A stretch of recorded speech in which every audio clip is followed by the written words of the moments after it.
ವೀಕ್ಷಕರೇ ನಮಸ್ಕಾರ, ಓಂ ಮ್ಯೂಸಿಕ್ ಚಾನಲ್ಗೆ ಸ್ವಾಗತ. ವೀಕ್ಷಕರೇ, ಒಂದು ಸಿನಿಮಾ ಅನ್ನೋದು ಒಂದು ಮದುವೆ ಆದರೆ ಸಾಹಿತ್ಯ ಸಂಗೀತ ಅನ್ನೋದು ಒಂದು ಇನ್ವಿಟೇಷನ್ ಕಾರ್ಡ್ ಅಂತ ಒಂದು ಮಾತಿದೆ. ಸೊ ಇವಾಗ ನಮ್ಮ ಏನು ಆಯುಧ ಅನ್ನೋ ಸಿನಿಮಾಗೆ ಸಾಹಿತ್ಯ ಬರೆದಿರುವಂತಹ ಮನವರ್ಸಿ ನವಲಗುಂದ ಅವರು ನಮ್ಮ ಜೊತೆಗಿದ್ದಾರೆ. ಬನ್ನಿ ಅವ್ರನ್ನ ಕಾರ್ಯಕ್ರಮಕ್ಕೆ ಸ್ವಾಗತ. ಸರ್ ನಮಸ್ತೆ. ಸರ್, ತುಂಬ ಇಂಪಾರ್ಟೆಂಟ್ ಇದೆ ಈಗಿನ ಕಾಲದಲ್ಲಿ ಮ್ಯೂಸಿಕ್ ಅನ್ನೋದು, ಸಾಹಿತ್ಯ ಅನ್ನೋದು ತುಂಬ ಇಂಪಾರ್ಟೆಂಟ್ ಇದೆ. ಸೊ ಆಯುಧ ಅನ್ನೋ ಸಿನಿಮಾಗೆ ಸಾಹಿತ್ಯ ಬರೆದಿದ್ದೀರಾ, ಹೇಗಿತ್ತು experience? Sir, first of all ಹೇಳ್ಬೇಕಂದ್ರೆ ತುಂಬಾ ಖುಷಿ ಆಗ್ತಾ ಇದೆ. ಯಾಕಂದ್ರೆ ದೇವರಾಜ್ ಸರ್ ಜೊತೆ ನನ್ನ ಇದು ಅವ್ರು ಕಂಟಿನ್ಯೂಸ್ ಆಗಿ ಅವರು ಎಷ್ಟೆಷ್ಟು ಸಿನಿಮಾಗಳು ಮಾಡಿದಾರೆ, 4-5 ಸಿನಿಮಾಗಳು ಮಾಡಿದ್ದಾರೆ. ಅವ್ರ ಜೊತೆ ಕಂಟಿನ್ಯೂಸ್ ಆಗಿ ನನ್ನ ಜರ್ನಿ ಶುರು ಆಗ್ತಾ ಇದೆ. ಈ ಸಿನಿಮಾದಲ್ಲೂ ಕೂಡ ನಾನು ಒಂದು ಸಾಹಿತ್ಯ ಅನ್ನೋ ಒಂದು ಡಿಪಾರ್ಟ್ಮೆಂಟ್ ನಾನು ಲೀಡ್ ಮಾಡ್ತಾ ಇದ್ದೀನಿ ಅನ್ನೋದು ಖುಷಿ ಇದೆ.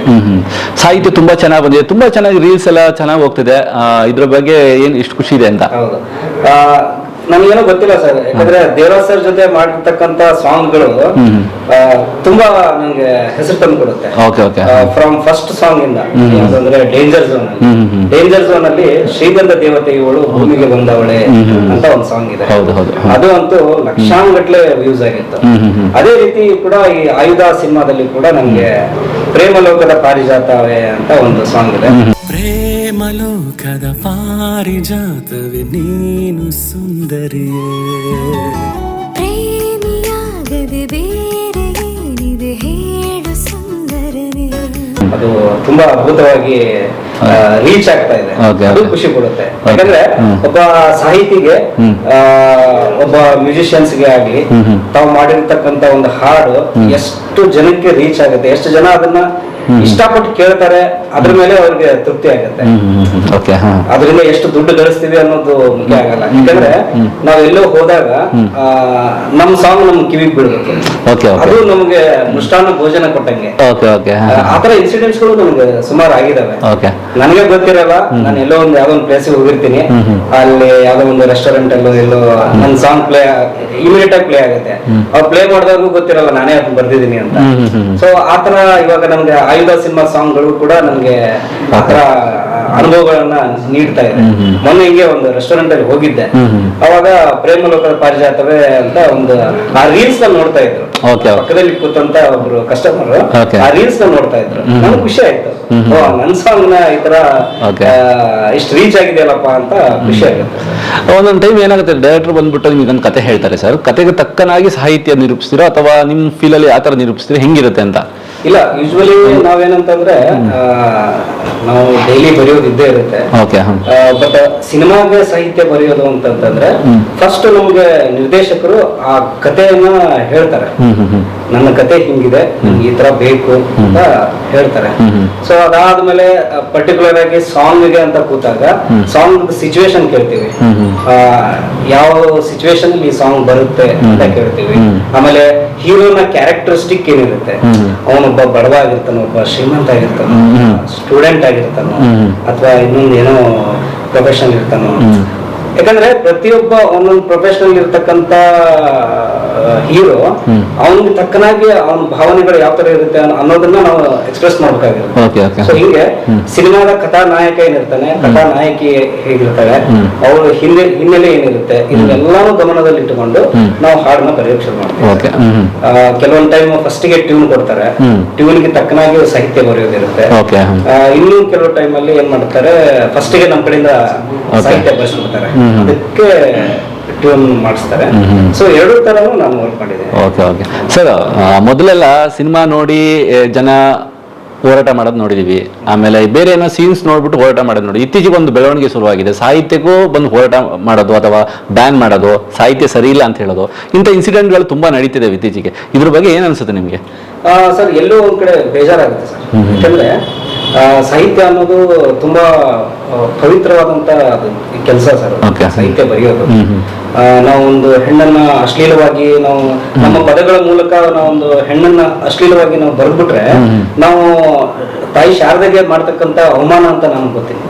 ಯಾಕಂತಂದ್ರೆ ಅದು ಒಂದು ಪೆನ್ನು ಮತ್ತೆ ಒಂದು ನಮ್ಗೇನು ಸಾಹಿತ್ಯ ಜ್ಞಾನ ಕೊಟ್ಟಿರ್ತಾನೆ ದೇವರು, ಅದು ತುಂಬಾ ಏನೋ ಅದು ಗಾಡ್ ಗಿಫ್ಟೆಡ್, ಅದು ಎಲ್ರಿಗೂ ಬರಲ್ಲ. ಅಂತದನ್ನ ನಾವು ಸದ್ಬಳಕೆ ಮಾಡ್ಕೋಬೇಕು. ಅಂದ್ರೆ ಒಳ್ಳೆ ಸಾಹಿತ್ಯ ಬರೆಯೋದಕ್ಕೆ ಯೂಸ್ ಮಾಡಿದ್ರೆ ಅದು ನಮ್ಗೆ ತೃಪ್ತಿ ಕೊಡುತ್ತೆ. ಈಗ ಅದು ಬಿಟ್ಟು ಒಂದು ಹೆಣ್ಣನ್ನಾಗ್ಲಿ ಇನ್ನೊಂದು ಏನಾಗ್ಲಿ ಅದು ಕೆಟ್ಟದಾಗಿ ಅದನ್ನ ಬರಿತಾ ಹೋದ್ರೆ ಅದು ಸಮಾಜಕ್ಕೆ ಮಾರಕವಾಗಿಯೂ ಇರುತ್ತೆ. ಯಾಕಂದ್ರೆ ನಾವೊಂದೇನೋ ಒಂದು ಮೈಂಡಲ್ಲಿ ಇಟ್ಕೊಂಡು ಬರಿತೀವಿ. ಓಕೆ, ಫಾರ್ ಎಕ್ಸಾಂಪಲ್ ಒಂದು ಏನೋ ಒಂದು ವಸ್ತುನ ಇಟ್ಕೊಂಡು ನಾನು ಅದನ್ನ ಡಬಲ್ ಮೀನಿಂಗ್ ಅನ್ನೋ ತರ ಬರಿಬಹುದು. ಬಟ್ ನಾನು ಬರ್ದವಂಗಷ್ಟೇ ಗೊತ್ತಿರುತ್ತೆ ಅದು. ನನ್ನ ಪ್ರಕಾರ ಇದಪ್ಪ ಅಂತ ಸಮರ್ಥನೆ ಮಾಡ್ಕೋಬಹುದು ನಾನು. ಬಟ್ ಫ್ರೆಶ್ ಆಗಿ ಅದನ್ನ ಕೇಳೋನ್ಗೆ ಏನಾಗುತ್ತೆ, ಅವನು ಯೋಚನೆ ಮಾಡೋ ಯೋಚನಾ ಲಹರಿನೇ ಬೇರೆ ಆಗುತ್ತೆ. ಸೊ ಅದು ಹೆಂಗಾಗುತ್ತೆ ಅಂದ್ರೆ ಸಮಾಜನ ಒಂದು ಬೇರೆ ಒಂದು ಕೆಟ್ಟ ದಾರಿಗೆ ತೆಗೆದುಕೊಳ್ಳ ಹೋಗುವಂತ ಒಂದು ಸಾಹಿತ್ಯ ಆಗುತ್ತೆ. ಸೊ ಆತರ ಬರಿಬಾರದು ಅನ್ನೋದು ನನ್ನೊಂದು. ಓಕೆ ಸರ್, ಮೊದಲೆಲ್ಲ ರಾಜ್ಕುಮಾರ್ ಕಾಲದಲ್ಲಿ ಸಾಂಗ್ಸ್ಗಳೆಲ್ಲ ಇವಾಗಲೂ ಒಂದ್ಸರಿ ಕೇಳಿದ್ರೆ ಅದು ಗುಣಗ್ತಾ ಇರ್ತಾರೆ. ಇತ್ತೀಚೆಗೆ ಬರ್ತಿರೋ ಲಿರಿಕ್ಸ್ಗಳಾಗಿರ್ಬೋದು, ಅದ ಜನಗಳಿಗೆ ಒಂಥರ ಏನಂತ ಕೇಳಬೇಕು ಬೇಡವಾ ಅನ್ನೋ ತರ ಮನೋಭಾವನೆ ಬಂದ್ಬಿಟ್ಟಿದೆ. ಇವಾಗಿರೋ ಸಾಹಿತಿಗಳು ಮಾಡ್ತಿರೋ ತಪ್ಪಾದ್ರೆ ಏನು ಅಂತ ನಿಮ್ ಪ್ರಕಾರ? ಇಲ್ಲ ಅಂದ್ರೆ ಸಾಹಿತಿಗಳು ಮಾಡೋ ತಪ್ಪು ಅಂತ ಹೇಳಕ್ಕಾಗಲ್ಲ. ಕೆಲವೊಂದು ಸಿಚುವೇಶನ್ಸ್, ಯಾಕಂದ್ರೆ ಕೆಲವೊಂದು ಕಥೆಗಳಿಗೆ ತಕ್ಕನಾಗೆ ಸಾಂಗ್ ಬರೀಬೇಕಾದಂತ ಪರಿಸ್ಥಿತಿ ಬರುತ್ತೆ. ಈಗ ಸಿಚುವೇಶನ್ ತಕ್ಕನಾಗಿ ಬರೀಬೇಕಾದಂತ ಪರಿಸ್ಥಿತಿ ಬರುತ್ತೆ. ಬಟ್ ನಾವು ಒಬ್ಬ ಸಾಹಿತಿಯಾಗಿ ನಾನು ಒಂದು ಬೌಂಡ್ರಿ ಹಾಕೋಬೇಕು. ನಾನು ಇಲ್ಲಪ್ಪ ಈ ತರದ ಸಾಹಿತ್ಯ ನಮ್ಗೆ ಬರೆಯೋಕೆ ಇಷ್ಟ ಇಲ್ಲ, ನಾನು ಬರೆಯಲ್ಲ ಅಂತ ಫಿಕ್ಸ್ ಆಗಿಬಿಡ್ಬೇಕು. ಸೊ ಪ್ರತಿಯೊಬ್ಬ ಲಿರಿಸಿಸ್ಟ್ ಕೂಡ ಈ ತರ ಒಂದು ಮಾರ್ಗವನ್ನ ಹಿಡಿದ್ರೆ ನಮ್ಮ ಇಂಡಸ್ಟ್ರಿಗೆ, ನಮ್ಮ ಕನ್ನಡ ಸಿನಿಮಾ ಇಂಡಸ್ಟ್ರಿಗೆ ಒಳ್ಳೊಳ್ಳೆ ಸಾಂಗ್ ಗಳನ್ನ ಕೊಡ್ತಕ್ಕಂತ ಒಂದು ಜವಾಬ್ದಾರಿನ ನಾವು ತಗೋಬಹುದು ಅಂತ ನನಗೆ ಅನ್ಸುತ್ತೆ. ಆಯ್ದು ಸಿನಿಮಾಗೆ ಬರೋಣ. ಎಷ್ಟು ಸಾಂಗ್ ಬರ್ದಿದ್ದೀರಾ, ಹೇಗಿತ್ತು ಎಕ್ಸ್ಪೀರಿಯನ್ಸ್ ಅಂತ? ಸರ್, ಇದರಲ್ಲಿ ನಾನು 3 ಸಾಂಗ್ ಬರ್ದಿದ್ದೇನೆ. ಪ್ರೇಮಲೋಕದ ಪಾರಿಜಾತವೇ ಅಂತ ಆಲ್ರೆಡಿ ತುಂಬಾ ಹಿಟ್ ಆಗಿದೆ ಸಾಂಗ್. ಇನ್ನೂ 2 ಬ್ಯಾಕೋ ಸಾಂಗ್ಗಳಿದೆ. ಅದು ಅಂತೂ ತುಂಬಾ ಅದ್ಭುತವಾಗಿದೆ. ಅದನ್ನ ನಿರ್ದೇಶಕರು ಇವಾಗ ರಿಲೀಸ್ ಮಾಡಿಲ್ಲ, ಯಾಕಂದ್ರೆ ಅದರಲ್ಲಿ ತುಂಬಾ ಕಥೆಯನ್ನ ಅದರಲ್ಲಿ ಹೇಳಿದೀನಿ. ಕ್ಲೈಮ್ಯಾಕ್ಸ್ ಅಲ್ಲಿ ಬರ್ತಕ್ಕಂತ ಸಾಂಗ್. ನಿರ್ದೇಶಕರ ಜೊತೆ ನಾನು ಇದೇನು ಹೊಸದಲ್ಲ ನಮ್ಗೆ. ಅವ್ರ ಮೊದಲನೇ ಸಿನಿಮಾ ಬಾಂಡಿಂಗ್ ಬರಿತಾನೆ ನನಗೆ ಒಂಥರ ಅವ್ರ ಜೊತೆ ಸುಮ್ಮನೆ ಏನೋ ಅವ್ರ ಜೊತೆ ಟ್ರಾವೆಲ್ ಮಾಡ್ತಾ ಇರ್ತೀನಲ್ಲ ಇವಾಗ್ಲೂ. ಈ ತರ ಒಂದು ಸಿಚುವೇಶನ್ ಇದೆ, ಹಿಂಗ್ ಬೇಕು ಅಂತ ಅವ್ರು ಮೊದಲೇ ಹೇಳ್ಬಿಟ್ಟಿರ್ತಾರೆ. ನನಗೆ ಕತೆ ಮೊದಲೇ ಸಿನಿಮಾ ಮಾಡೋಕ್ಕಿಂತ ಮುಂಚೆನೆ ಹೇಳ್ಬಿಟ್ಟಿರ್ತಾರೆ. ಈ ತರ ಒಂದ್ ಕತೆ ಅನ್ಕೊಂಡಿದ್ದೀನಿ ಕಣ, ಹಿಂಗ್ ಮಾಡ್ತಾ ಇದೀನಿ ಅಂತ ಹೇಳಿದಾಗ ನಾನು ಅವಾಗಲೇ ಖುಷಿ ಆಗ್ಬಿಟ್ಟಿರ್ತೀನಿ. ಓ, ಈ ತರ ಒಂದು ಕ್ಯಾರೆಕ್ಟರ್, ಆ ಕ್ಯಾರೆಕ್ಟರ್ ನನ್ನ ಮನಸ್ಸಲ್ಲಿ ಮೊದ್ಲೇ ಹೋಗ್ಬಿಟ್ಟಿರುತ್ತೆ. ಹಿಂಗಾಗಿ ನನ್ಗೆ ದೇವರಾಜ್ ಸರ್ಗೆ ಸಿನಿಮಾ ಸಾಹಿತ್ಯ ಬರೆಯುತ್ತಂತಂದ್ರೆ ನನ್ಗೆ ನೀರು ಕುಡಿದಷ್ಟೇ ಸುಲಭ. ಒಂದು ಟೈಮಿಂಗ್ಸ್ ಅಂತ ಇರುತ್ತೆ ಸರ್. ಕೆಲವರು ಒಂದು ಸಾಂಗ್ ಬರೆಯಕ್ಕೆ ಒಂದಿನ ತಗೊಂತಾರೆ, ಕೆಲವರು ಅರ್ಧ ಗಂಟೆಯಲ್ಲಿ ಬರೀತಾರೆ. ಸೊ ನೀವು ಎಷ್ಟು ಟೈಮ್ ತಗೋತೀರ ಒಂದು ಸಾಂಗ್ ಬರೆಯಕ್ಕೆ? ಸರ್, ಇದರಲ್ಲಿ ಕ್ಲೈಮ್ಯಾಕ್ಸ್ ಸಾಂಗ್ ಬರುತ್ತೆ. ದೇಹ ಬಿಟ್ಟು ಹೋಗಿರೋ ಜೀವಗಳೇ ಅಂತ ಕ್ಲೈಮ್ಯಾಕ್ಸ್ ಸಾಂಗ್ ಬರುತ್ತೆ. ಅದನ್ನ ನಂಗೆ ದೇವರಾಜ್ ಸರ್ ಒಂದ್ಸತಿ ಫೋನ್ ಮಾಡಿದ್ರು. ಮನಕ್ಷಿ ನಾಳೆ ರೆಕಾರ್ಡಿಂಗ್ ಮಾಡ್ತಾ ಇದೀವಿ, ಬಂದ್ಬಿಡು, ಲಿರಿಕ್ಸ್ ಬರೀಬೇಕು ಅಂತಂದ್ರು. ನನ್ಗೆ ಏನ್ ಸರ್ ಟ್ಯೂನ್ ಏನು ಲಿರಿಕ್ಸ್, ಇದು ಸಿಚುವೇಶನ್ ಏನು, ಅಲ್ಲೇ ಹೇಳ್ತೀನಿ ಬಾರೋ ಅಂತ ಅಂದ್ರು. ನಾನು ಆಯ್ತು ಅಂತ ರೆಕಾರ್ಡಿಂಗ್ ಅಂತ ಹೋದೆ. ಹೋಗಿ ಅಲ್ಲಿ ಕುತ್ಕೊಂಡು ನನ್ಗೆ ಇದನ್ನ ಹೇಳಿದ್ರು, ಸಿಚುವೇಶನ್ ಹೇಳಿದ್ರು. ಅಂದ್ರೆ ಆಲ್ರೆಡಿ ಅವರು ಶೂಟ್ ಮಾಡಿದ್ರು, ಕೆಲವೊಂದಿಷ್ಟು ದೃಶ್ಯಗಳನ್ನ ಶೂಟ್ ಮಾಡಿದ್ರು. ಆ ದೃಶ್ಯಗಳನ್ನ ತೋರಿಸಿದ್ರು ನನ್ಗೆ. ತೋರಿಸಿದಾಗ ಅದಾದ್ಮೇಲೆ ಸರ್ ಒಂದು 5 minutes ನನ್ ಟೈಮ್ ಕೊಡಿ ಅಂತೇಳಿ ಆ ದೃಶ್ಯನ ಹೆಂಗ್ ನೋಡಿದ್ ನಮ್ಗೆ ತಲೆಯಲ್ಲಿ ಇಟ್ಕೊಂಡು ನಾನು ಹೊರಗಡೆ ಬಂದೆ. ಆಸ್ ಯೂಶುವಲ್ ಅವರು ರೆಕಾರ್ಡಿಂಗ್ ಕೆಲಸ ಮಾಡ್ತಾ ಇದ್ರು. ಹೊರಗಡೆ ಬಂದು ಒಂದು 5 minutes ಸರ್, ಒಂದು 5 minutes ಅಲ್ಲಿ ಕುತ್ಕೊಂಡು ಆ ದೃಶ್ಯಗಳನ್ನ ಏನ್ ತಲೆಯಲ್ಲಿ ಇಟ್ಕೊಂಡಿದ್ದೆ ಅದೇ ತಕ್ಕನಾಗಿ ನಾನು ಸಾಹಿತ್ಯ ಬರೆದೆ. ಅಂದ್ರೆ ಕೆಲವೊಂದು ಅದು ಸಾಹಿತ್ಯ ಅನ್ನೋದು ಆವಿರ್ಭವಿಸುತ್ತೆ.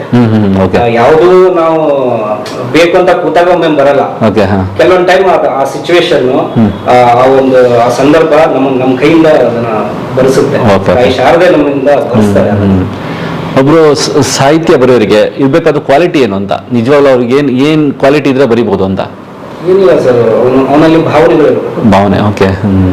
ಭಾವನೆಗಳಿದ್ರೆ ಪ್ರತಿಯೊಬ್ಬನು ಬರೀಬಹುದು. ಒಳ್ಳೆ ಭಾವನೆಗಳಿರ್ಬೇಕು, ಅಂದ್ರೆ ಒಳ್ಳೆತನ ಇರ್ಬೇಕು, ಒಳ್ಳೆ ಗುಣಗಳನ್ನ ಅವನು ರೂಢಿಸ್ಕೊಂಡಿರ್ಬೇಕು. ಇನ್ನೊಬ್ಬರಿಗೆ ಕೆಟ್ಟ ಬಯಸಬಾರ್ದು. ಒಳ್ಳೇದಾಗ್ಲಿ, ನನಗೂ ಒಳ್ಳೇದಾಗ್ಲಿ, ಜಗತ್ತಿಗೂ ಒಳ್ಳೇದಾಗ್ಲಿ, ಸರ್ವೇ ಜನ ಸುಖಿನೋ ಭವತ್ತು ಅನ್ನೋ ತರ ಅವನ ಮನಸ್ಥಿತಿ ಇದ್ರೆ ಅವನು ಎಷ್ಟು ಜ್ಞಾನ ಇರುತ್ತೋ ಅಷ್ಟು ಜ್ಞಾನದಲ್ಲಿ ಅವನು ಸಾಹಿತ್ಯ ಬರೀಬೇಕು. ಓದಬೇಕು, ರೆಗ್ಯುಲರ್ ಆಗಿ ಅವನು ಓದ್ತಾ ಇರ್ಬೇಕು. ಏನೋ ಮೊಬೈಲ್ ಅಲ್ಲಾದ್ರೂ ಕೂತ್ಕೊಂಡು ಕೂಡ ಓದ್ತಾ ಇರ್ಬೇಕು. ನ್ಯೂಸ್ ಪೇಪರ್ ಆಗ್ಲಿ, ಬುಕ್ಸ್ ಆಗ್ಲಿ ಓದ್ತಾ ಇರ್ಬೇಕು. ಓಕೆ, ಇತ್ತೀಚೆಗೆ ಸೋಷಿಯಲ್ ಮೀಡಿಯಾ ಬಂದ ಮೇಲೆ ಅಂದ್ರೆ ಏನೋ ಒಂದು ಸಾಂಗ್ ಆಡಿ ಏನೇನೋ ಕ್ಲಿಕ್ ಆಗಿ ಯಾರ್ಯಾರೋ ಏನೇನೋ ಆಗಿ, ಸೊ ಈ ಬೆಳವಣಿಗೆ ಏನ್ ಅನ್ಸುತ್ತೆ ಅಂತ ಕುತ್ಕೊಂಡು ಒಂದು ಸಾಂಗ್ ಮೂಲಕ ಒಂದು ಕೆಟ್ಟದ ಸಾಂಗ್ ಆಡಿ ಸೋಷಿಯಲ್ ಮೀಡಿಯಾದಲ್ಲಿ ಹಾಕ್ತಾರೆ. ಒಂದು ಒಳ್ಳೆ ಚೆನ್ನಾಗಿ ಆಡೋ ಹಾಕರು ಇದ್ದಾರೆ, ತುಂಬಾ ಕೆಟ್ಟದಾಗ ಆ ಸಾಂಗ್ ಹಾಡು ಹಾಕೋರು ಇದ್ದಾರೆ. ಇಂಥ ಸಾಹಿತ್ಯನೆಲ್ಲ ಕೇಳಿದಾಗ ಏನನ್ಸುತ್ತೆ ಅಂದ್ರೆ ನಿಮಗೆ? ಇಲ್ಲ, ಕೆಲವೊಂದು ಟೈಮ್ ನಮ್ಗೆ ಬೇಜಾರಾಗುತ್ತೆ ಸರ್. ಅಂದ್ರೆ ನಾವು ಎಷ್ಟೆಷ್ಟೋ ಒಂದು ಒಳ್ಳೆ ಸಾಂಗ್ ಗಳನ್ನ ಬರ್ದಿರ್ತೀವಿ, ಅದು ತಲುಪೋದೇ ಇಲ್ಲ. ಯಾರೋ ಒಬ್ಬ ಅನ್ಪ್ರೊಫೆಷನಲ್ ಆಗಿರೋ ಒಬ್ಬ ಸಿಂಗರ್ ಅನ್ನಕ್ಕಾಗಲ್ಲ ಅವ್ರನ್ನ ಹಾಡಿ ಅದನ್ನ ಫೇಮಸ್ ಮಾಡ್ತಾರೆ, ಅವ್ರು ಫೇಮಸ್ ಆಗ್ಬಿಡ್ತಾರೆ. ಬಟ್ ಅದೆಲ್ಲ ಕ್ಷಣಿಕ ಸರ್. ಒನ್ ನೈಟ್ ಅಲ್ಲಿ ಅವರು ಎಲ್ಲ ಫೇಮಸ್ ಆಗ್ತಾರೆ, ಮತ್ತೆ ಇವಾಗ ನೆಕ್ಸ್ಟ್ ಈಗ ನೀವೇ ಫಾರ್ ಎಕ್ಸಾಂಪಲ್ ಎಷ್ಟೋ ಜನ ಆತರ ಫೇಮಸ್ ಆದವ್ರನ್ನ ನಿಮ್ ಹೆಸರು ತರು ಅಂತಂದ್ರೆ ನೆನ್ಪು ಬರಲ್ಲ ಇವಾಗ. ಅದೇ ಚಿ ಉದಯಶಂಕರ್ ಸರ್, ಆಮೇಲೆ ಸುಮಾರು ಎಸ್ ಪಿ ಬಿ ಸರ್, ಇಂಥವ್ರು ಗಾಯಕರಾಗ್ಲಿ ಸಾಹಿತಿಗಳಾಗ್ಲಿ ಅಂಥವ್ರ ಹೆಸರನ್ನ ನಾವು ಪಟ್ಟಂತ ಹೇಳ್ಬಿಡ್ತೀವಿ. ಅಂದ್ರೆ ನಾನು ಕೆಲವು ಸಾಂಗ್ಸ್ಗಳ ಕೇಳ್ತಿರ್ತೀನಿ, ಅದನ್ನ ಈ ನಾವು ಬೈಯಕ್ಕಂತ ಯೂಸ್ ಮಾಡ್ತಿದ್ವಿ ಗೊತ್ತಾ ಲ್ಯಾಂಗ್ವೇಜ್ಗಳನ್ನ, ಅದರಲ್ಲಿ ಸಾಂಗ್ ಮಾಡ್ಬಿಟ್ಟಿದ್ದಾರೆ ಸರ್. ಅದು ಅವ್ರ ಹತ್ರ ಬೈಸ್ಕೊಳಕ್ ನಾವು ಸಾಂಗ್ ಕೇಳ್ಬೇಕು ಅನ್ನೋ ತರ ಬದಲಾವಣೆ ಆಗ್ಬಿಟ್ಟಿದೆ. ಅಷ್ಟು ಕೆಡ್ತಾಗಿರುತ್ತೆ ಸಾಂಗ್. ಇಂಥ ಸಾಹಿತಿಗಳಿಗೆ ಏನ್ ಹೇಳ್ತೀರಾ ಅಂತ? ಇಲ್ಲ, ಅದೇ ಸರ್, ಅದೇ ನಾನು ಹೇಳಿದ್ನಲ್ಲ ಆಗ್ಲೇ, ನಾವು ಸಾಹಿತಿಗಳಾದವರು ಬೌಂಡ್ರಿಗಳನ್ನ ಹಾಕೋಬೇಕು. ಇವರೆಲ್ಲ ಸಾಹಿತಿಗಳೇ ಅಲ್ಲ, ಅಲ್ಲಿ ಅಲ್ವೇ ಅಲ್ಲ, ಅವ್ರ ಪಾಯಿಂಟ್ ಆಫ್ ವ್ಯೂ ಅವ್ರ ಸಾಹಿತ್ಯಗಳು. ಬಟ್ ನಿಜವಾದ ಸಾಹಿತ್ಯ ಅಂತಂದ್ರೆ ಜನರ ಮನಸ್ಸಲ್ಲಿ ಉಳಿಬೇಕು. ಪ್ರತಿ ದಿನ ಅವನು ಅದನ್ನ ನೆನ್ಸ್ಕೊಳಂಗಿರ್ಬೇಕು. ಇವತ್ತು ಈ ಕೇಳಿ ನೆಕ್ಸ್ಟ್ ಕ್ಷಣ ಅವನು ಮರೆಯೋ ತರ ಇರಬಾರ್ದು. ಸಾಹಿತ್ಯ ಜೀವಂತವಾಗಿರುವಂಗೆ. ಸರ್, ಕೊನೆಯದಾಗಿ ಆಯುಧ ಸಿನಿಮಾದ ಬಗ್ಗೆ ಹೇಳಿದರೆ 27 ರಿಲೀಸ್ ಆಗ್ತದೆ. ಸೊ ಜನಗಳಿಗೆ ಏನ್ ಹೇಳಕ್ಕೆ ಇಷ್ಟಪಡ್ತೀರಾ?